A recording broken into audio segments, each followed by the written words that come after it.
देख नहीं पाया श्रृंगार को, उसकी दृष्टि बदल गई और उसने जाके अपराध कर दिया। देखो भाई, वाल्मीकि जी महाराज ने तो ऐसा लिखा है वाल्मीकि रामायण में कि जयंत ने सीता जी के हृदय पर चोंच मारी। अच्छा बोलो, माताओं के हृदय से एक धारा निकलती है, उसका नाम है स्नेह धारा।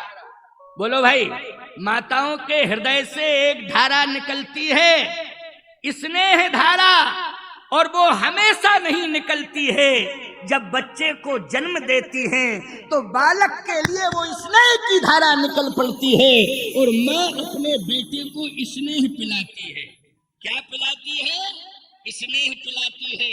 लेकिन याद रखना अंतर कितना है कि जब तक बेटा बड़ा नहीं होता है तब तक वो स्नेह धारा निकलती है और बेटा स्नेह धारा का पान करता है। मैंने बताया कब तक? जब तक बेटा बड़ा नहीं होता है। लेकिन याद रखना, गौ माता ऐसी माता है, जब तक बेटे की अंतिम श्वास चलती रहती है तब तक दूध पिलाती रहती है, तब तक दूध पिलाती रहती है। बोलो, ये गौ माता है। बेटा बूढ़ा भी हो जाए तो बोलो उस समय गौ माता दूध पिलाती है। मैं कहता हूँ ऐसे तमाम बेटे हैं जो माँ के सामने आज बूढ़े हो गए हैं। बोलो भाई, ऐसे भी तमाम बेटे हैं कि जिनकी माँ 100 साल की है और बेटा 70 साल का है। अच्छा बोलो, 70 साल में तुम बूढ़ा मानते हो कि नहीं मानते हो?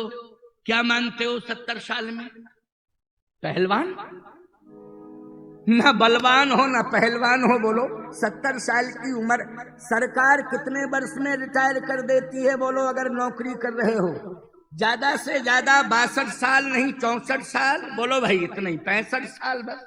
अभी 70 वाली नौकरी क्यों भाई? 70 वाले लोगों को नौकरी मिली कि 70 तक कर रहे हो?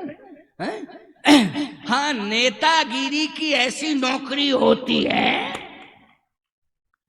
कि ना पद वो छोड़ते हैं, ना वो पद को छोड़ते हैं, ना पद उन्हें छोड़ता है। और पद ही उन्हें छोड़ दे अलग बात है, वो पद को नहीं छोड़ना चाहते हैं। लेकिन मैं सत्य कह रहा हूं, अगर आप भारत सरकार की, राज्य सरकार की, भारत सरकार की नौकरी कर रहे हैं तो 60 के बाद आपको रिटायर कर दिया जाता है।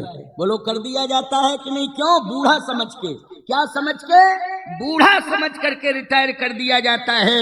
लेकिन गौ माँ एक ऐसी है जो अपनी संतान को कभी रिटायर नहीं करती है, हमेशा दूध पिलाती रहती है। तुम गौ माता के बेटे हो, जन्मधात्री माँ के बेटे भी हो, पृथ्वी माँ के बेटे भी हो, भारत माँ के बेटे भी हो। लेकिन अंतिम श्वास तक अगर तुम्हारे जीवंत की घोषणा कोई करती है अमृतत्व पिला करके, दूध पिला करके, तो वो गौ माता है। इसलिए गाय माता का दूध साक्षात अमृत है। इसलिए स्वर्ग के अमृत को तुम प्राप्त नहीं कर सकते हो, लेकिन गौ माता का दूध पी करके अमृतत्व को प्राप्त कर सकते हो और ब्रह्मत्व को प्राप्त कर सकते हो। इसलिए गाय को रखना आवश्यक है, गाय की सेवा करना आवश्यक है, और आरोग्यता के लिए, देवत्व ब्रह्मत्व को प्राप्त करने के लिए गाय का दूध पीना आवश्यक है।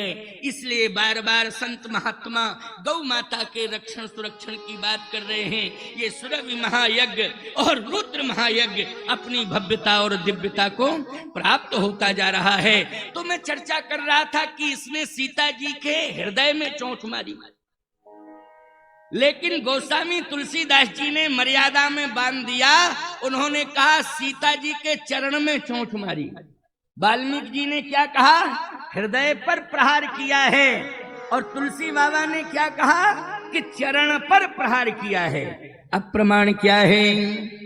सीता चरण चोंच हत भागा, सीता चरण चोंच हत भागा, सीता चरण चोंच हत भागा, सीता चरण चोंच हत भागा। मूढ़ मंद मत कारण कागा, मूढ़ मंद मत कारण कागा। मंद मत कारण कागा, मूढ़ मंद मति कारण कागा। सीता चरण चोंच हत भागा, सीता चरण चोंच हत भागा, मूढ़ मंद मति कारण कागा। तुलसीदास जी ने मर्यादा में लिख दिया कि सीता जी के चरण में चोंच मार दी।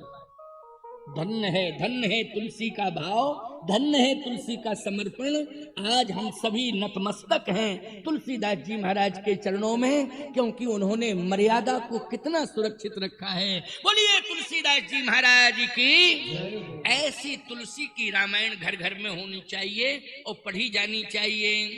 सीता चरण चोंच हत भागा,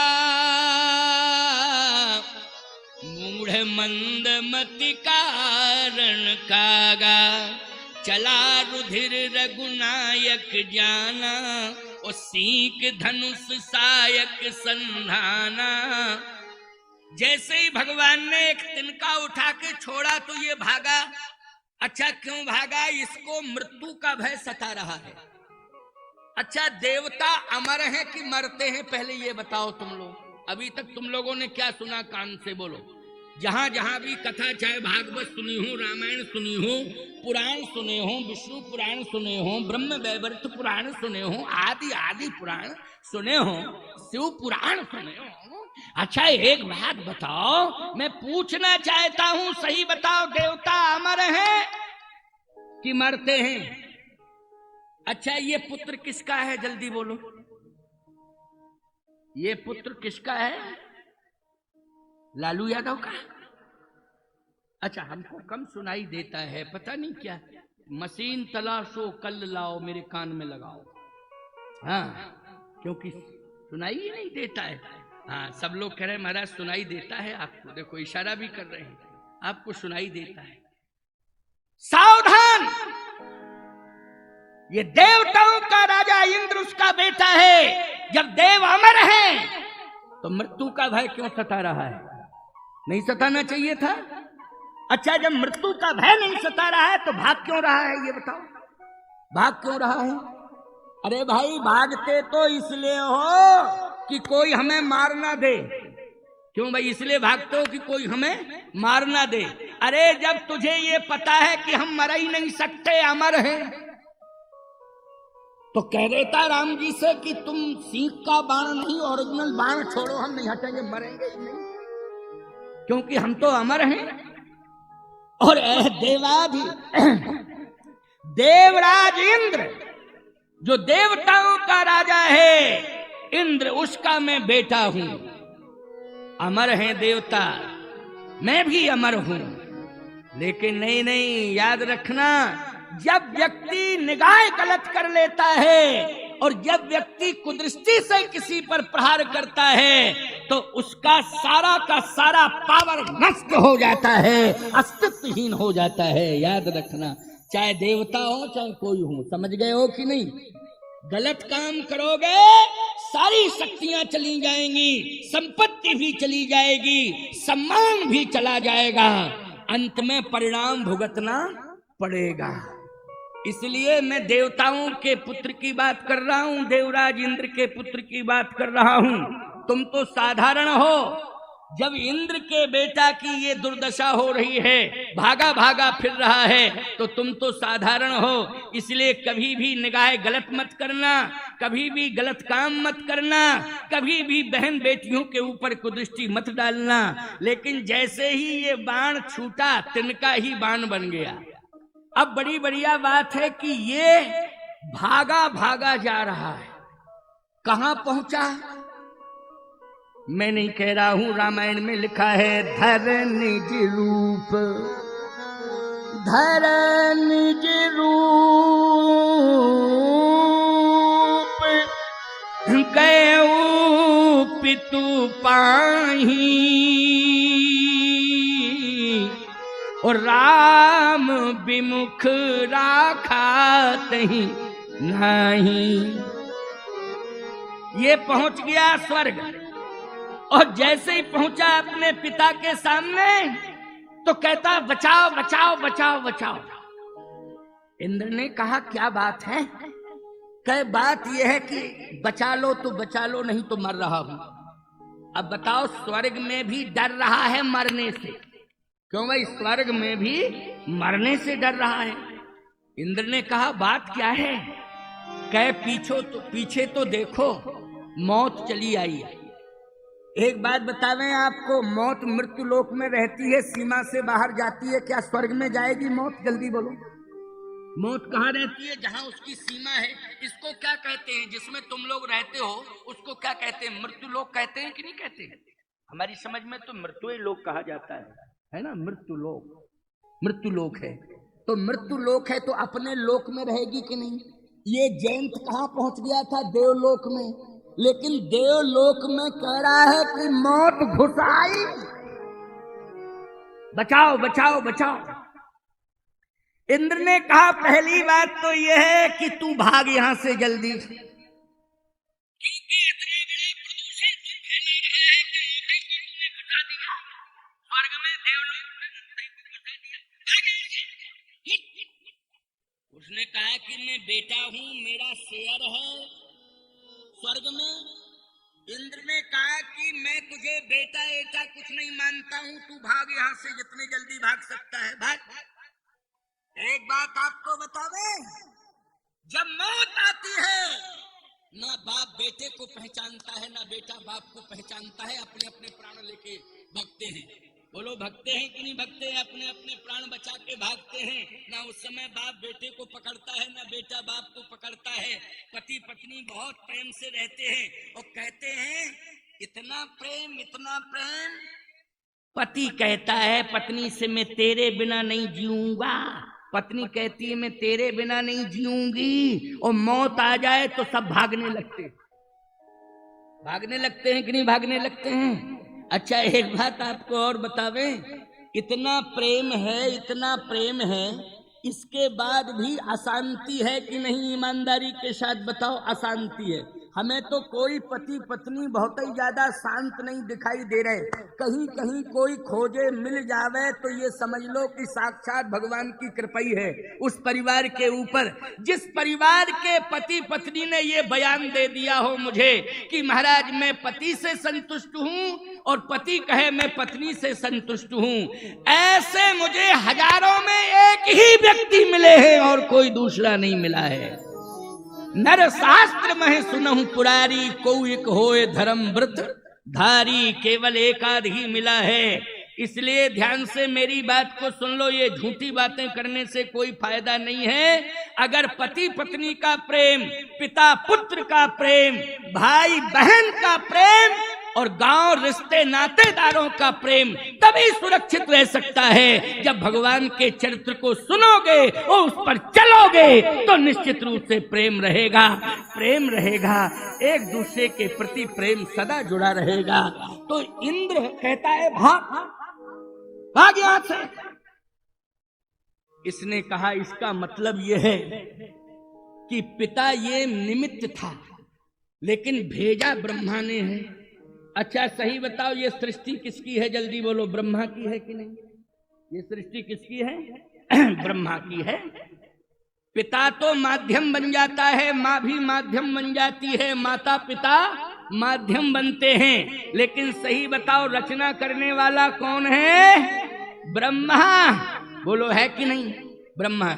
जैसे कोई बेटा अंधा पैदा हो जाए तो बोलो माँ बाप को दोष देते हैं लोग कि ब्रह्मा को, जल्दी बोलो है? किसको दोष देते?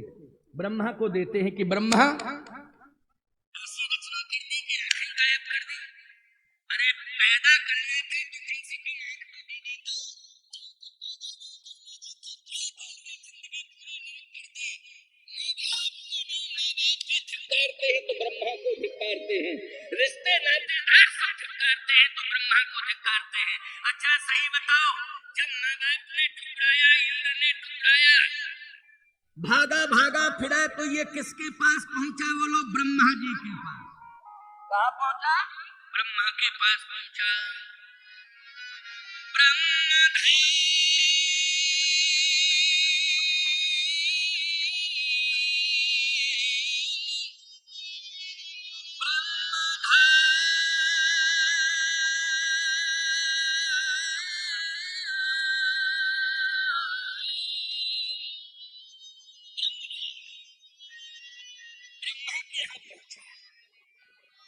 बचाओ बचाओ बचाओ बचाओ, आप ही बचा सकते हो।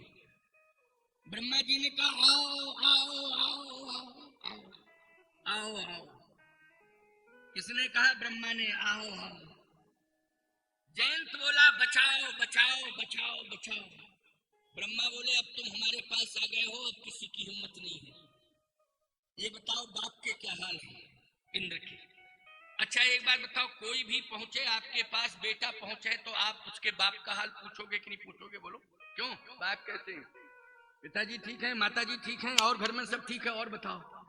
अरे जयंत बोला भाड़ में जावे बाप, हमें बाप आपसे कोई लेना देना नहीं, फालतू की बात मत करो, बाप का तो नाम ही मत लेना, बाप का नाम नहीं लेना, मैं सुनना नहीं चाहता हूं बाप का नाम। अच्छा इस भाषा को नालायक ही लड़के बोलते हैं कि नहीं बोलते? जल्दी बोलो। इस भाषा को लायक बोलते हैं कि नालायक? नालायक बोलते हैं। एक नालायक बेटे की बात सुनावे तुमको, सुन करके तुम्हें हंसी आएगी। नालायक बेटे की बात। संजोग की बात थी कि उस समय हम यात्रा पर निकले थे, तो पद यात्रा पर निकले थे। बीच में एक बाप ने स्वागत करने के लिए रोका कि महाराज जी निकल रहे हैं तो स्वागत कर दें इनका। उसने कहा महाराज जी थोड़ा सा 1 मिनट 2 मिनट का समय दे दो, ज्यादा नहीं, हम आपका स्वागत करना चाहते हो, कुछ नहीं केवल फलाहार। हमारे साथ में 2-4 संत थे। मैंने कहा क्यों? बोले महाराज फलाहार ले लो, ये सामने ही तो व्यवस्था है। कुर्सी डाली उसने, बढ़िया व्यवस्थित बिठाला, फलाहार पहले से तैयार किए था, फल अमनिया थे, सब संतों को दिए। इतने में बेटा आ गया। बेटा आ गया, मार्च का महीना था, बेटा आ गया। जैसे ही आया तो मुझे प्रणाम किया, तो बाप ने कहा कि महाराज जी आशीर्वाद दो, ये अपना ही बेटा है। देखो बाप तो बाप ही होता है। महाराज आशीर्वाद दो, ये अपना ही बेटा है। हमने कहा कि हम बिल्कुल नहीं देंगे आशीर्वाद इसको। महाराज कोई गलती हो गई क्या? हमने कहा सबसे बड़ी गलती है कि मेरे तो पैर छू रहा है लेकिन बाप की ओर देख ही नहीं रहा है। अच्छा एक बात बताओ, जो माँ बाप के पैर ना छुए और महात्मा के पैर छुए, गुरु के पैर छुए, बोलो ऐसे महात्मा को अच्छा लगेगा? नालायक है कि नहीं वो? अरे हमारे पैर छुओ चाहे ना छुओ, भगवान को प्रणाम करो चाहे ना करो, लेकिन माँ बाप को अगर तुमने प्रणाम कर लिया तो सभी देवी देवताओं ने प्रणाम स्वीकार कर लिया। हमने कहा कि या तो ये प्रणाम करे तो आशीर्वाद दें, और नहीं तो कभी नहीं देंगे।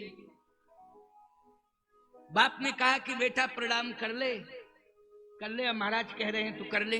तो कहता है कि जिंदगी में कभी नहीं करूंगा, तुम्हारी ओर देखूंगा नहीं।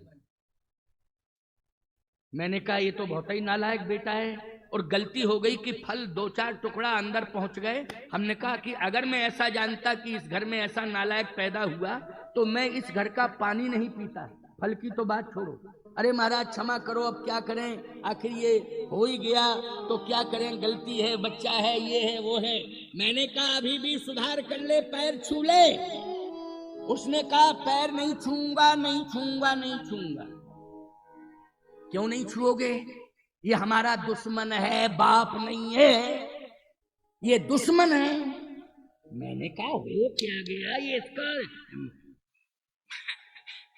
टेम्परेचर बढ़ता जा रहा है, टेम्परेचर हाई होता जा रहा है, ये हो क्या गया इसको?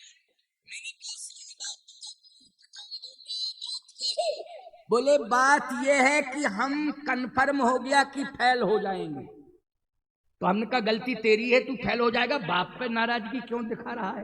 क्यों भाई? अगर तुझे ऐसा लग रहा है कि मैं फेल हो जाऊंगा तो इसमें बाप की क्या गलती है? बोले गलती यही है कि गांव भर के बाप अपने बेटों को नकल देने गए थे, ये यहीं बैठा रहा। अगर ये चला जाता, हमें नकल दे देता, तो हम पास नहीं हो जाते। बोलो ईमानदारी से, इनको लायक कहोगे कि नालायक कहोगे? क्या कहोगे? ये नालायक हैं, ऐसे ये धरती के भार हैं, ये परिवार के पूरे उजाड़ हैं और ये धरती के भार हैं। इसलिए मैं कहता हूं ऐसे नालायक संतान को तो चुल्लू भर पानी में डूब के मर जाना चाहिए, जिंदा रहने का कोई अधिकार नहीं। आज ब्रह्मा ने कहा है कि तू बाप के बारे में, इंद्र के बारे में ये नकारात्मक भाषा क्यों बोल रहा है? जयंत ने कहा इसलिए कि उसने मुझे निकाल दिया। क्यों निकाला? गलती क्या है? गलती बता। क्या गलती मुझसे ये हो गई कि मैंने सीता जी के चरण में चोट मार दी। ब्रह्मा जी ने कहा कि ठीक किया इंद्र ने जो निकाल दिया, मैं भी तुझे निकालता हूं, हाथ निकाल। कोई गुंजाइश नहीं। इतना बड़ा अपराध तूने किया, उम्मीद रखता है कि ब्रह्मा मदद करेंगे? कदाप नहीं, निकल। इसने सोचा कि भोले बाबा के पास जाए, क्योंकि उनका नाम है भोले। उनका नाम क्या है? भोले। तो भोले बाबा के पास जाएं। भोले बाबा के पास जाएंगे तो निश्चित है कि भोले बाबा मदद जरूर करेंगे। अब कहां गया बोलो भाई जयंत? ब्रह्मा जी के यहां से पे सीधा कहां गया? रामायण की चौपाई कह रही है, ब्रह्म धाम शिवपुर सब लोका, ब्रह्म धाम शिवपुर सब लोका, ब्रह्म धाम शिवपुर सब लोका, ब्रह्म धाम शिवपुर सब लोका। फिरा भ्रमित व्याकुल भय शोका, फिरा भ्रमित व्याकुल भय शोका। काहू न बैठन कहा न ओही, काहू न बैठन कहा न ओही। लाख को सके राम कर द्रोही, राख को सके राम कर द्रोही, राख को सके ये राम कर द्रोही। ये राम का द्रोही है। ब्रह्मा ने कहा जो माँ बाप का द्रोही है वही राम का द्रोही है, और जो राम का द्रोही है याद रखना वही संतों का द्रोही है। इसलिए दृष्टि पवित्र बना के चलो। अगर कुदृष्टि डाली तो याद रखना कोप भाजन बन जाओगे, भगवान के भी बन जाओगे और संतों के भी बन जाओगे। और सुन लो मेरी बात को, भगवान शिव के भी बन जाओगे, क्योंकि शिव के समान कोई दानी नहीं है, शिव के समान कोई औढ़र दानी नहीं है, और शिव के समान याद रखना कोई विनाश करने वाला देवता भी नहीं है। तीसरा नेत्र खुल जाएगा तो बोलो जल के खाक हो जाओगे कि नहीं हो जाओगे? इसलिए देवी देवताओं को प्रसन्न करना है तो पहले तुम अपनी दृष्टि को पवित्र बनाओ, पवित्र बनाओ अपनी दृष्टि को। अब ब्रह्मा जी ने भगाया तो शंकर जी के पास पहुंचा, लेकिन मैं सत्संग की कथा की महिमा बता रहा हूं, तुम कथा की महिमा बता रहा हूं। अभी 5 बज गए हैं, 5:15 तक 5:30 तक आरती करा दूंगा, क्योंकि आज मैं जल्दी आ गया था। औपचारिकता में थोड़ा समय ज्यादा लग गया, कोई बात नहीं, होना चाहिए। वैसे तो 2 से 5 बोलना था, 2 से 5 तक का समय दिया था कि नहीं? चलो अब कोई बात नहीं है, 2:30 से 5 हो जाएगा, 5:15 हो जाएगा, बात तो वही है, बढ़ा दिया जाएगा समय। आधा घंटा लेट हो गए, आधा घंटा आगे हो जाएगा, कथा का समय पूरा ही रहेगा। आइए मेरी बात को सुनिए, जरा ध्यान से सुनिए, बहुत अच्छी बात है, अंतिम बात है। सत्संग की कितनी बड़ी महिमा है, कथा की कितनी बड़ी महिमा है। कथा की महिमा पर बोल रहा हूँ, कथा के बारे में बोल रहा हूँ, कथा का कितना बड़ा अस्तित्व है, कितना बड़ा प्रभाव है, उसके बारे में मैं प्रमाण दे रहा हूँ आपको। मन लगा के सुनना, चूकना नहीं। अगर चूक गए तो याद रखना सब कुछ गड़बड़ हो जाएगा, इसलिए ध्यान से सुनना, बहुत अच्छी बात है। बात यह है कि ब्रह्मा जी ने इसको निकाला तो शंकर जी ने भी निकाला, शंकर जी ने भी कहा निकाल निकाल। और शंकर जी तो इतने क्रोध में आ गए, बोले लाओ मेरा त्रिशूल लाओ। लो मेरा त्रिशूल। इसने कहा कि यहाँ भी मौत आ गई। त्रिशूल का अर्थ जानते हो क्या है? त्रिशूल एक काम तो ये करता है कि भगवान शंकर की बात छोड़ो, त्रिशूल का ही कोई दर्शन कर ले तो 3 प्रकार के शूल नष्ट हो जाते हैं। समझ गए? उसका नाम क्या है? त्रिशूल। शूल मानी क्या होता है? दर्द। बोलो होता है कि नहीं? शूल मानी पीड़ा, शूल मानी दर्द। और 3 प्रकार के दर्द हैं, चौथा कोई दर्द ही नहीं है। दैहिक, दैविक और भौतिक। बोलो 3 ही प्रकार के दर्द हैं कि नहीं? 3 प्रकार के दर्द हैं, दैहिक, दैविक और भौतिक। इसलिए मैं दावे के साथ कहना चाहता हूं, जो भगवान शिव की महिमा तो अनंत है, जो शिव के त्रिशूल का दर्शन कर लेता है वो दैहिक, दैविक, भौतिक तीनों तापों से मुक्त हो जाता है। ये भगवान शिव के त्रिशूल की महिमा है। समझ गए हो कि नहीं? 3 प्रकार के शूल समाप्त हो जाते हैं। लेकिन यदि कोई गलती करे, कोई समाज में वातावरण विषाक्त फैलावे, अनाचार अत्याचार करे, तो भगवान शिव का त्रिशूल समूल नष्ट कर देता है। क्या कर देता है? समूल नष्ट कर देता है। तो आज भगवान शिव ने कहा लाओ मेरा त्रिशूल, और जैसे ही त्रिशूल मांगा वैसे ही भागा ये। ना तो ब्रह्मा के यहाँ इसे जगह मिली, ना शंकर के यहाँ जगह मिली, ना इंद्र के यहाँ जगह मिली। ये तो भाग रहा है। अच्छा, मौत तलाश रहा है कि अब नहीं तो अब मरा, अब नहीं तो अब मरा, अब नहीं तो अब मरा। मौत मौत मौत दिखाई दे रही है इसे, जबकि मृत्यु के भय से इसे मुक्त होना चाहिए, लेकिन आज इसे अपनी मौत ही मौत दिखाई दे रही है। प्यारे, बहुत महत्वपूर्ण बात है। जैसे ही भागा चला जा रहा था तो सत्य तो ये है कि रास्ते में संत नारद मिल गए। बोले कौन मिल गए? जल्दी बोलो। नारद। ये नारद क्या हैं? उच्च कोटि के संत हैं। नारद क्या हैं? उच्च कोटि के वक्ता भी हैं। नारद क्या हैं? उच्च कोटि के साधक भी हैं। इसलिए नारद जी आ रहे थे, ये जा रहा था, नारद जी ने देखा। नारद जी ने कहा अरे ये तो सबसे ज्यादा दुखी व्यक्ति नजर आ रहा है और ये भटक रहा है। अच्छा एक बात बताओ, सबके पास वो आया, लेकिन सबके पास गया, बोलो लेकिन कहीं शरण नहीं मिली, भागा भागा फिर रहा है। सत्संग ही शरण है, तुम्हारे लिए संत की शरण और सत्संग की शरण ही एकमात्र विधि है बचने की, एकमात्र सुधरने की विधि है। संत की शरण और सत्संग की शरण, और कोई उपाय नहीं है। इसलिए इधर उधर मत भटकना। नहीं भटकते रहोगे, रोते रहोगे, तड़पते रहोगे, गिड़गिड़ाते रहोगे, कोई सुनने वाला नहीं है। चाहे संपत्ति वाला हो, चाहे कोई प्रभाव वाला हो, चाहे कोई किसी भी प्रकार का वैभव वाला हो, लेकिन कोई तुम्हारा साथी नहीं है। असली साथी कौन है? संत और सत्संग, जो तुम्हारी पीड़ा को समाप्त कर सकता है। नारद जी ने कहा रुको रुको रुको रुको। उसने कहा रुकूं क्या, मरूं? पीछे नहीं देख रहे हो कौन है? नारद जी ने कहा मैं तुम्हें भी देख रहा हूं और पीछे जो चल रहा है मैं उसे भी देख रहा हूं। जयंत ने कहा जो मेरे पीछे है वो मौत है।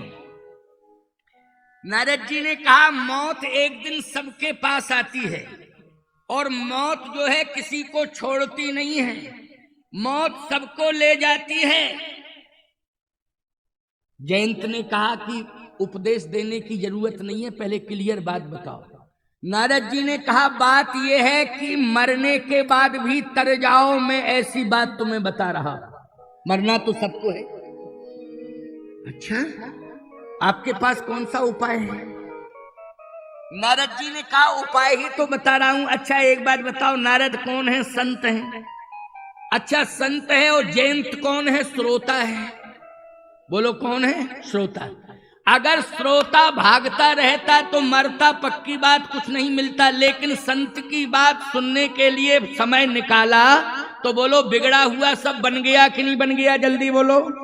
बिगड़ा हुआ जितना भी जयंत का था, न ब्रह्मा बना पाए, न शंकर बना पाए, न इंद्र बना पाया, ना देवता बना पाए। बोलो जयंत का बिगड़ा हुआ किसने बनाया है?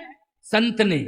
और संत ने ही नहीं, सत्संग सुना करके सारा का सारा बिगड़ा हुआ बना दिया है और उसे भय से मुक्त करा दिया है।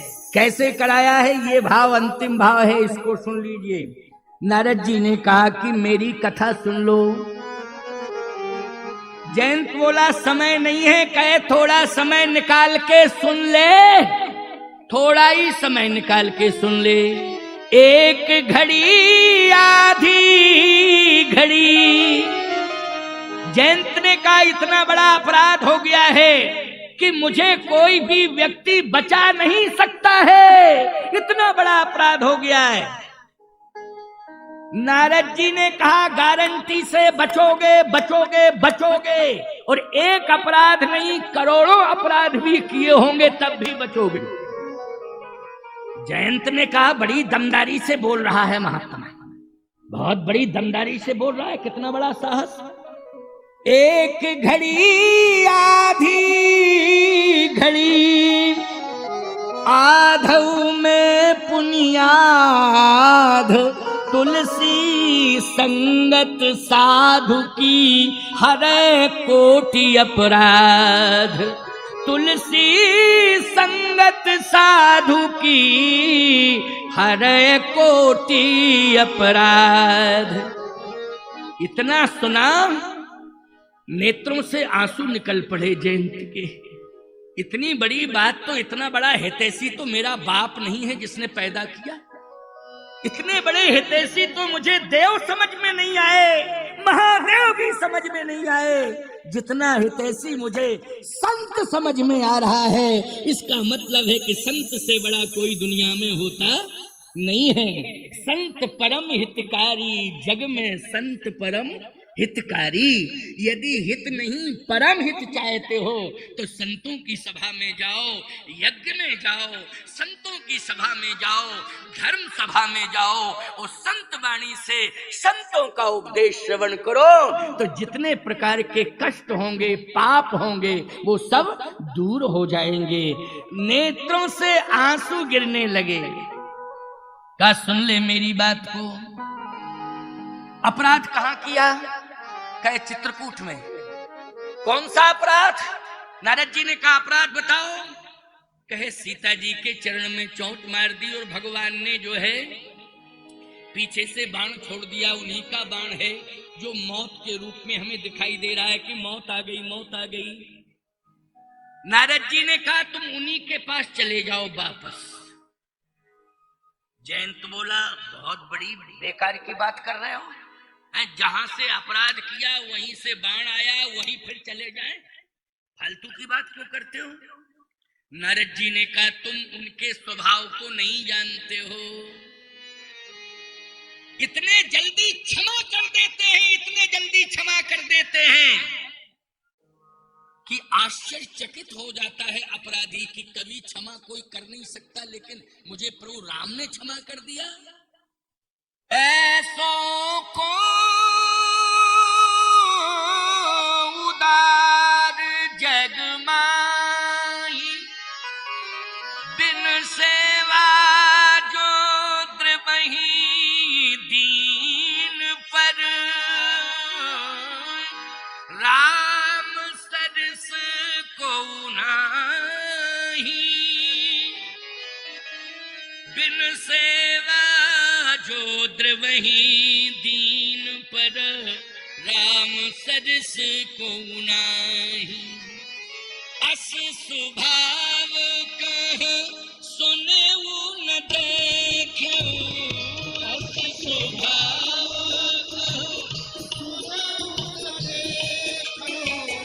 अस स्वभाव कह सुने न देखे, अस स्वभाव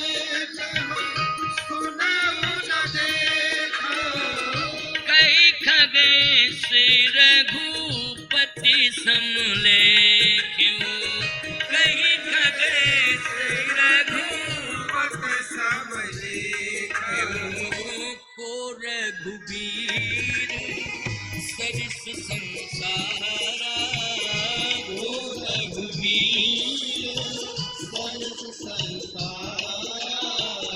शील स्नेह निवाहन हारा, शील स्नेह शील स्नेह निवाहन हारा। ओ रघुवीर सर संसारा, शील स्नेह निवाहन हारा। नारद जी ने इस मर्म को बताया। बोलो क्या ब्रह्मा ने इस मर्म को बता पाया? नहीं नहीं नहीं। इंद्र ने बताया इस मर्म को? नहीं नहीं नहीं। लेकिन भगवान कितने शीलवान हैं, कितने दयावान हैं, बोलो इस मर्म को कौन बताएगा? संत। और माध्यम कौन बनेगी? कथा। बोलो बनेगी कि नहीं? अभी मैं जो कह रहा हूँ माध्यम यज्ञ बन गया कि नहीं? और यज्ञ में होने वाली ये राम कथा बोलो माध्यम बन गई कि नहीं? ये सत्संग हो रहा है कि नहीं हो रहा है? किसकी वाणी से सत्संग हो रहा है? संत वाणी से सत्संग हो रहा है, इसलिए माध्यम यज्ञ बन गया है। बोलिए यज्ञ नारायण भगवान की। जयंत ने कहा इतने शीलवान और दयावान है, और ये पक्की बात है तुम भागता नहीं तो वो क्षमा कर देते तुझे। भागा है इसलिए परेशानी उठानी पड़ रही है। अच्छा बोलो भाई, तुम भागे भागे फिर रहे हो कि नहीं फिर रहे हो? हैं?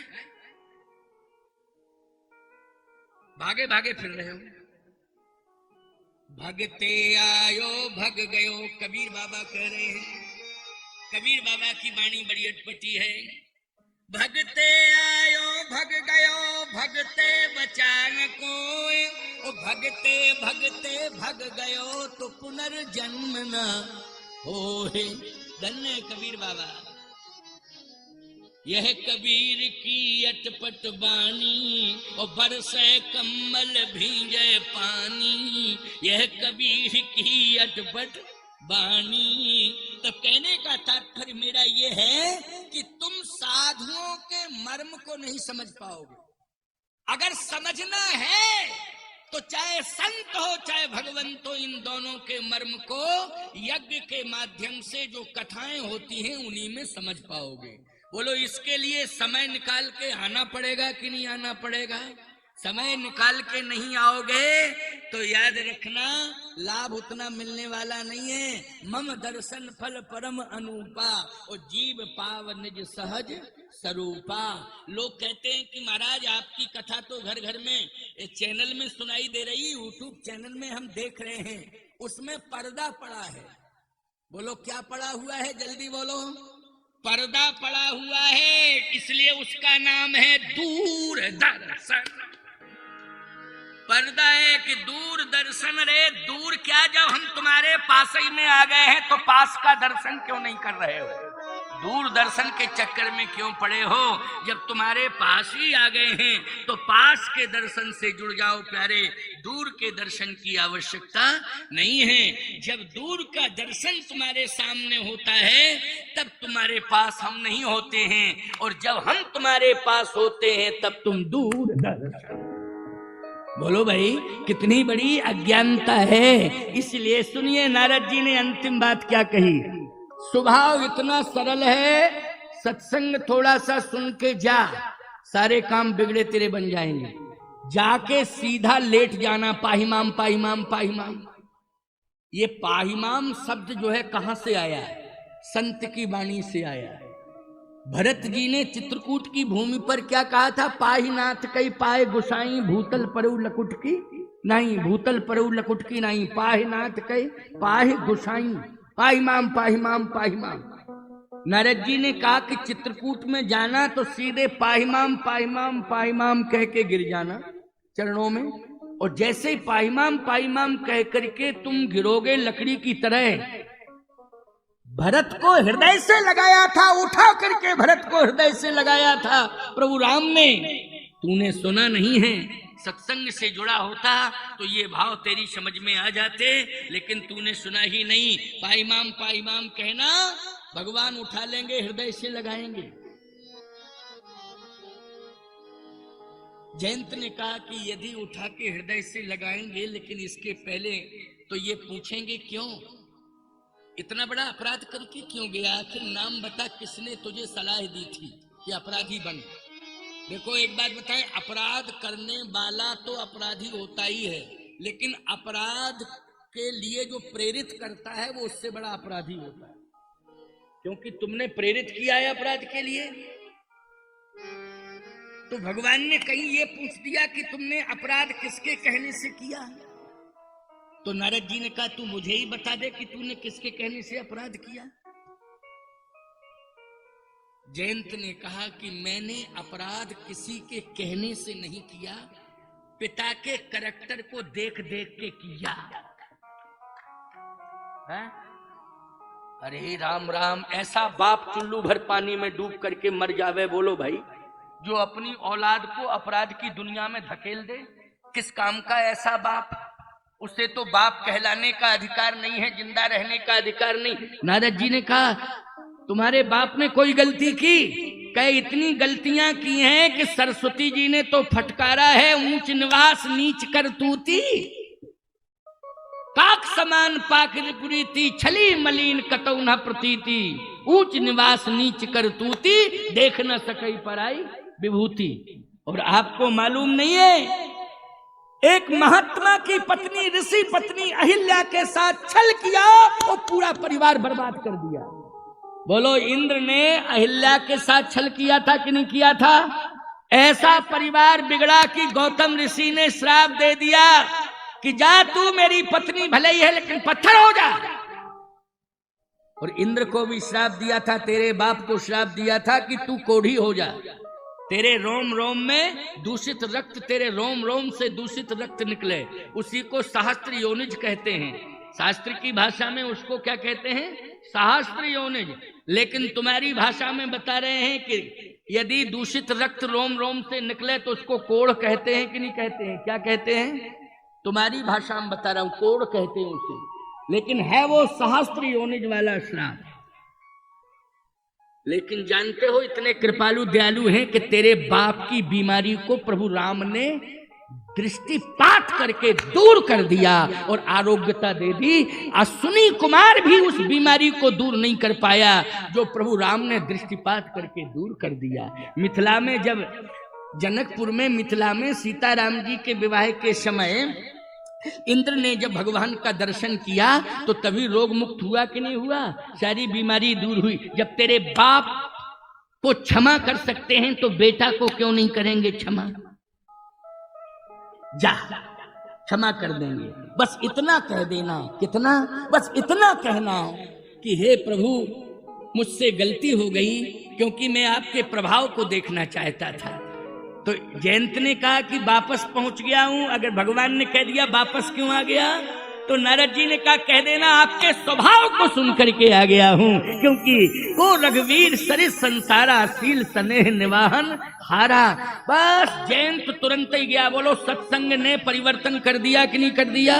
लेकिन ये सत्संग किसने किया है? नारद जी ने सुनाया है और जयंत ने सुना। और जैसे ही भगवान के सामने पाईमाम पाईमाम किया, भगवान ने कहा क्यों अपराध क्यों किया था? जयंत बोला आपके प्रभाव को देखने के लिए। वापस क्यों आ गया? आपके स्वभाव को सुन करके। भगवान बोले नारद जी कहाँ मिले थे पहले ये बताओ, क्योंकि ये उपाय केवल नारद ही बता सकते हैं, संत ही बता सकते हैं और सत्संग ही बता सकता है, और किसी में क्षमता नहीं है। इसलिए एक घड़ी आधी घड़ी आधव में पुनियाध, तुलसी संगत साधु की हरे कोटि अपराध, निज कृत कर्म जनत फल पायऊ, अब प्रभु पाहि शरण तकियायऊ। सुन कृपालुवती कोमल बानी, ओ एक नयन कर तजेऊ भवानी, कीन मोह बस द्रोह। भगवान शंकर ने कहा सुनो पार्वती, कीन मोह बस द्रोह, यद्यपि तहि कर बध उचित, प्रभु छाड़ेऊ करि छोह, को कृपालु रघुवीर सम, को रघुवीर सरिस संसारा, को रघुवीर सरस